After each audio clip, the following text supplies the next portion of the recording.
तो friends, mains exam आ रहा है जेकेएस का। तो आपका तो प्रीलिम्स हो चुका है, अब रिज़ल्ट की वेट हो रही है। तो मेंस की बात करते हैं। मेंस एग्ज़ाम प्रीलिम्स से बिल्कुल डिफरेंट रहता है, ठीक है। ये सब्जेक्टिव टाइप एग्ज़ाम होता है, जैसा आपको पता ही है। अब एक कड़वा सच है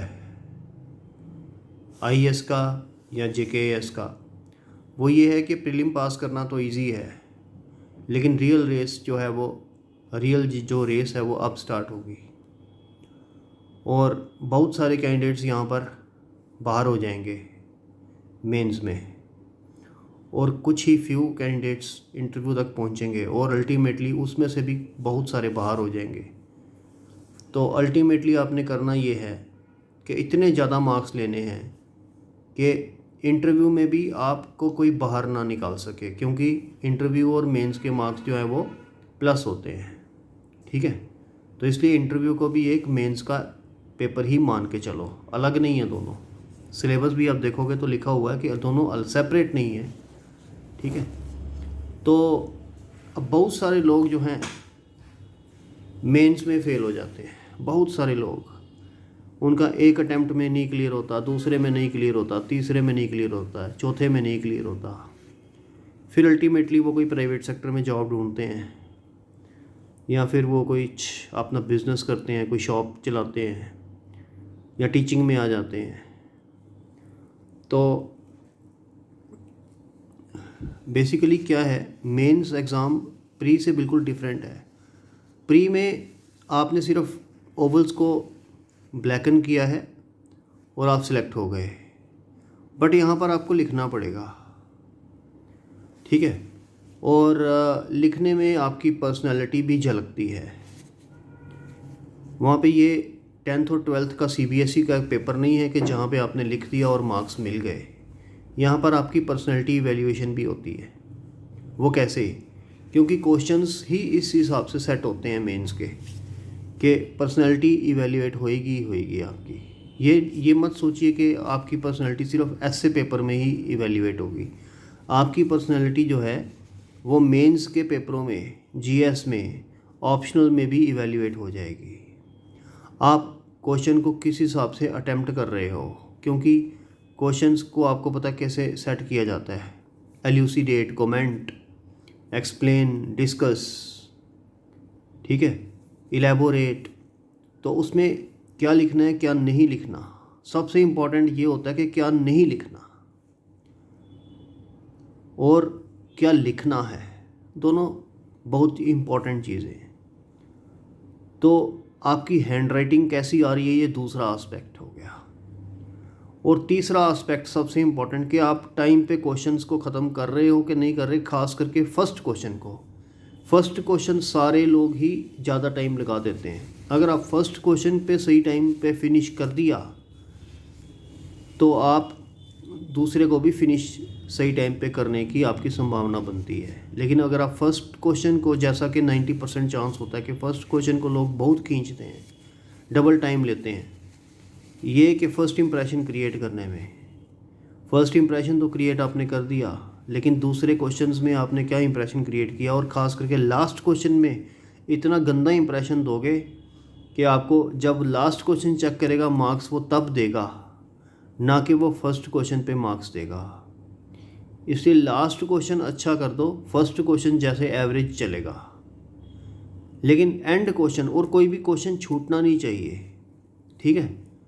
तो पॉइंट ये है, लास्ट क्वेश्चन बेस्ट होना चाहिए, ना कि फर्स्ट। वैसे तो ये है कि फ़र्स्ट और लास्ट दोनों ही अच्छे होने चाहिए, लेकिन लास्ट तो होना ही चाहिए। बीच वाले क्वेश्चंस को वो बंदा भूल भी जाएगा, इवैल्यूएटर, लेकिन लास्ट को कभी नहीं भूलेगा। और हैप्पी एंडिंग करनी चाहिए, ना कि सैड एंडिंग। सैड एंडिंग करोगे तो, और सपोज़ करो आपने क्वेश्चन ही ऐसा चूज़ किया जिसकी सैड एंडिंग हो रही है, तो आप उसकी हैप्पी एंडिंग कर नहीं सकते। तो क्वेश्चन भी ऐसा चूज़ करना है कि जिसकी हैप्पी एंडिंग हो सके लास्ट में, क्योंकि वही टाइम है जब आपको मार्क्स मिलेंगे। बहुत इंपॉर्टेंट है, एक एक नंबर, आधे आधे नंबर के पीछे लोग ये जॉब गंवा सकते हैं। तो ये इस एग्ज़ाम को बहुत ही सीरियसली लेना है आपने। बहुत ही सीरियसली लेना है। अब प्रॉब्लम ये है ना कि इस एग्ज़ाम के बारे में ना, चाहे आईएएस हो या जेकेएएस हो या कोई और स्टेट का एग्ज़ाम हो एडमिनिस्ट्रेटिव, लोग सोचते बहुत ज़्यादा हैं, इतना सोच में पड़ जाते हैं कि वो कन्फ्यूजन हो जाती है, और कन्फ्यूजन हो जाती है तो वो फेलियर का 100% चांस है। जो बंदा कन्फ्यूज़ड है ना, वो लिखवा लो मेरे से, वो आज भी फेल है, वो कल भी फेल है। जितना मर्ज़ी कर लो आप, जितनी मर्ज़ी किताबें पढ़ लो, कोचिंगें ले लो, नोट्स पढ़ लो, अगर आप कंफ्यूज हो आप पास हो ही नहीं सकते हो, कभी भी नहीं हो सकते हो। जितना मर्ज़ी पढ़ लो, 24 घंटे पढ़ लो दिन में, तब भी पास नहीं हो सकते, क्योंकि आप कंफ्यूज हो। पास वही होगा जो कंफ्यूज नहीं है, सीधी सी बात है। अगर किसी को बुरा लग रहा है तो बुरा लगे, मेरे को कोई वो नहीं है, बट सिंपल ट्रुथ ये है, इस एग्ज़ाम में वही पास होगा जो कंफ्यूज्ड नहीं है, ठीक है, हु इज़ नॉट कंफ्यूज्ड, जिसको दिख रहा है कि वो क्वेश्चन कैसे अटैम्प्ट करेगा, कौन सा क्वेश्चन कब अटैम्प्ट करेगा, कौन सा पहले करेगा, कौन सा लास्ट में करेगा। मतलब ये तो नहीं उसको, उसके सामने पेपर तो है नहीं, कहने का मतलब ये है कि कौन सी टाइप का क्वेश्चन वो पहले अटैम्प्ट, माइंड मैप पहले बनाना पड़ेगा आपको। आपकी दिनचर्या ऐसे होनी चाहिए कि मेंस का पेपर आप विजुलाइज कर पाओ कि पेपर 1 में क्या आने वाला है, 2 में क्या आने वाला है, 3 और 4 में क्या आने वाला है, ऑप्शनल्स में क्या आने वाला है, ऐसे कैसे आने वाला है। ये जो 4 और 2 6 और 1 7 पेपर्स हैं, 24 घंटे आपके दिमाग में होने चाहिए। और यही नहीं कि सिर्फ क्वेश्चन कैसे आने वाले हैं, ये भी कि क्वेश्चन को आप अटेम्प्ट किस तरह से करने वाले हो। और सबसे इम्पोर्टेंट बात यहाँ पर, मेंस का ऑप्शनल सब्जेक्ट। लोग कहते हैं कि जी मैंने अगर बीएससी की है तो मैं ज़ूलॉजी ही लूँगा, ठीक है, मैंने अगर हिस्ट्री एमए हिस्ट्री की है तो मैं हिस्ट्री ही लूँगा। ये भी धारणा गलत है। आप सब्जेक्ट वो लो कि जिससे केएस पास हो जाए, वो मत लो कि जिसमें मेहनत कम करनी पड़े, ठीक है, वो मत लो जिसमें मेहनत कम करनी पड़े। मेहनत ज़्यादा कर लो, लेकिन सब्जेक्ट वो लो जो आपको पास करा दे, बस। अब कौन सा लेना है कौन सा नहीं लेना वो मैंने आप पे छोड़ा, ठीक। लेकिन बहुत इम्पॉर्टेंट है, ये आपके करियर का सवाल है, ठीक है, बहुत इम्पॉर्टेंट है। सब्जेक्ट कौन सा लेना है ये डिपेंड करेगा, ये चीज़ आपको डिसाइड कराएगी आपकी लाइफ का करियर। आप केएस बनते हो या कोई प्राइवेट सेक्टर जॉब करते हो या दुकान चलाते हो या फिर कनाडा जाते हो, ठीक है। तो सबसे इम्पोर्टेंट चीज़ है मेंस में राइटिंग एबिलिटी, टाइम पे पेपर ख़त्म करना, ऑप्शनल सही चूज़ करना, और हर दिन को अच्छे से यूटिलाइज़ करना। और एक और इम्पॉर्टेंट चीज़ मैं आपको बता दूं कि ये जो एग्ज़ाम है ना केएस का या आईएएस का मेंस, चाहे प्री हो या मेंस हो,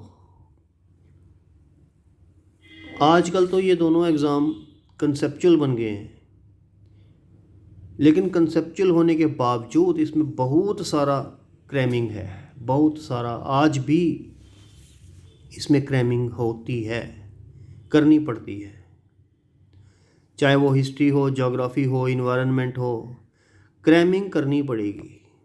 आप लोग क्या करते हो कि यूट्यूब पे वीडियो तो देख लेते हो, बुक भी पढ़ लेते हो, नोट्स भी पढ़ लेते हो, चैप्टर ख़त्म, finish, next chapter start, chapter ख़त्म, नेक्स्ट चैप्टर स्टार्ट, चैप्टर ख़त्म, नेक्स्ट चैप्टर स्टार्ट, होगी मेरी हिस्ट्री ख़त्म। सिमिलरली हो गए मेरे सारे सब्जेक्ट्स ख़त्म, ऑप्शनल भी ख़त्म। अब पूछो अपने आप से ऑनेस्टली कि आपको रिटेंशन कितनी हुई है, कितनी रिटेंशन की है आपने। और मैं गारंटी देता हूँ आप में से 90% लोगों में 40% से ज़्यादा रिटेंशन नहीं हुई होगी जो आपने पढ़ा है, या 30% से ज़्यादा नहीं हुई होगी, 90% लोगों में। मैं उनकी बात कर रहा हूँ जो प्रीलिम पास कर चुके हैं। जो प्रीलिम पास अभी नहीं किया है उनमें तो आप बात ही छोड़ो, उनमें तो 10% रिटेंशन भी नहीं होती। क्यों? क्योंकि वो आगे बढ़ते हैं, पीछे छोड़ देते हैं। और यही सबसे बड़ा मिस्टेक है इस एग्ज़ाम का। इसलिए जब तक आपके साथ कोई सुनने वाला नहीं है आपसे, चाहे वो आपकी बहन हो, भाई हो, कोई भी हो, या आप खुद से सुन सको तो वो सबसे अच्छी बात है। ऑनेस्टली, लेकिन सुनना है अगर तो ऑनेस्टली सुनना है।